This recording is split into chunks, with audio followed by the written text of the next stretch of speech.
You remember Bish Bash Bosh from the start of the year? Am I seeing double? It almost happened again. Tour de France Stage 4. First three stages, not too much happened. We're back. And if you want to see cycling action all year round, make sure you subscribe to the channel down below so you know these sort of stages are coming and that Jumbo-Visma can do this sort of thing. A tricky stage from Dunkirk to Calais, the last 25Ks, threats, rumours of a light cross tailwind before a 1K 7% climb the Côte du Cap Blanc Nez, overlooking the channel, very exposed, perfect for Jumbo Visma's squad, and to be honest, for a freshly informed Peter Sagan. The question was, could the pure sprinters like Caleb Ewan, Fabio Jakobsen, Dylan Groenewegen survive this sort of stage, which is perfect for Wout van Aert? When the stage rolled out once again, it was Magnus Cort mopping up KOM points, joined by Anthony Perez, who actually battled for KOM points last year. This time, he was just there to get the combativity prize. Cort probably can't believe his luck.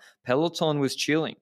Jumbo Visma slurp slurp, just having a drink, not pulling, and Pogacar hoping to be an easy day ahead of the cobbles tomorrow. The intermediate sprint, the only action really to break up the first couple of hours. In a change from previous intermediate sprints, Laporte went earlier. I think Quickstep no longer allowing him and Wout to just sit on their train. He had to lead out from 250. Wout goes, and Fabio is quicker than him. And I don't think Wout was going full beans either, but Mercu kind of does the job of previous days. Laporte taking away points from Peter Sagan, with Wout taking second in the sprint. Obviously, the breakaway took more. And the peloton still slipping until Alpecin Phoenix came to the front, Alpecin de Koenig rather. They took 5 to 6 minutes out of that gap in about 20 to 30 kilometers. They were helped by some other teams. And then eventually the GC team started getting interested. We got these narrow towns, some finger pointing, Bike Exchange trying to keep Groenewegen in good position, even though he'd get dropped later. And you see these flags on the side of the road, they're blowing a little bit. There's a light crosswind, cross tailwind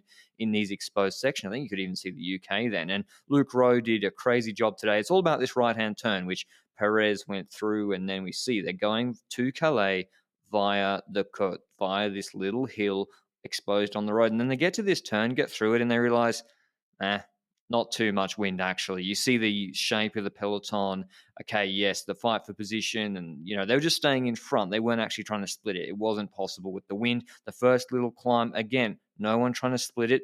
Everyone, Jumbo Visma, Ineos, Bora, maintaining position for their GC guys on the front. And when we actually look back, we see that Pogacar's on, I think, Felix Großschartner's wheel, the newly minted Austrian champion, on the right-hand side, with Ineos train on the right and Jonas and Roglic on the left-hand side. So Pogacar's kind of freelancing. He's got Mikkel Berg, didn't look too well. And here we see Rowe gets a jump on Jumbo-Visma. Ineos GC guys got the freewheel down this descent between the climbs, and Van Hooydonk has to play catch-up with Bike Exchange and Ineos, going a bit faster over the crest of that climb. But into the base, we didn't see too much. I'm going to have to pick it out for you. Perez is still clear. Rowe, I think, comes through first wheel, and then it's Van Hooydonk, Benoit, Yates, Wout, that sort of order. The Ineos and Jumbo-Visma guys are all mixed together. Notice already a split. We're like 100 meters, 150 meters in. Big kick out of that corner. No Primoz Roglic amongst this train of Jumbo-Visma. It's similar to the Cipressa in Milano Sanremo. Into the base of these climbs, he's not able to hold position, the same as a Jonas or a Benoit or Wout. And Van Hooydonk kicks hard.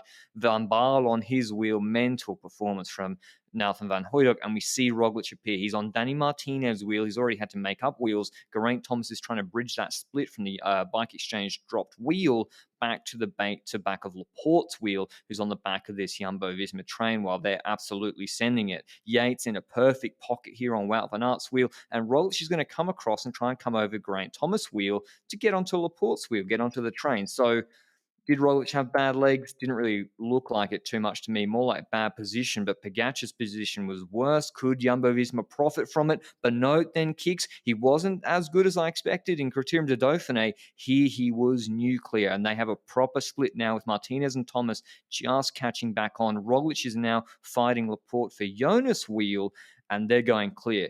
Vlasov is trying to bridge himself. Sagan was somewhere in the top 10 riders. really crazy performance from him. And the pure sprinters, no one knows where they are. Limited helicopter shots on this climb, but this was an absolute clinic from Jumbo Visma, just like Paris Stage 1. No one should have been surprised that this is what they could do. This is the squad they brought.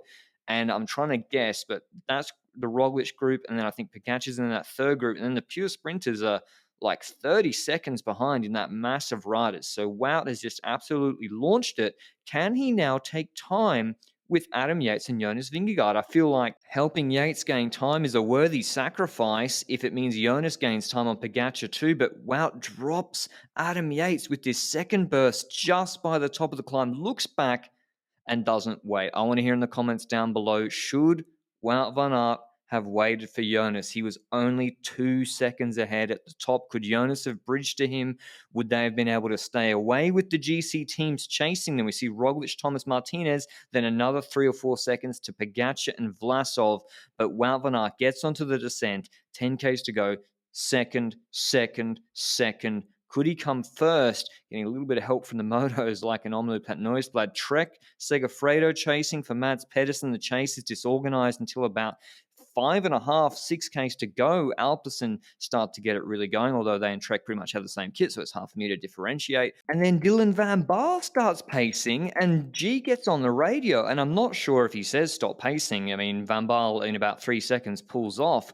I don't know if they thought maybe a GC guy was behind, and then the pace comes out, and the group gets really big. There's a huge collection of riders that come back. Enric Mas, O'Connor, even Fabio Jakobsen. But Quickstep, it takes another 4Ks to send Seneschal to the front. And by this time, 1,900 meters to go. Wout is fading, but there's one rider pulling.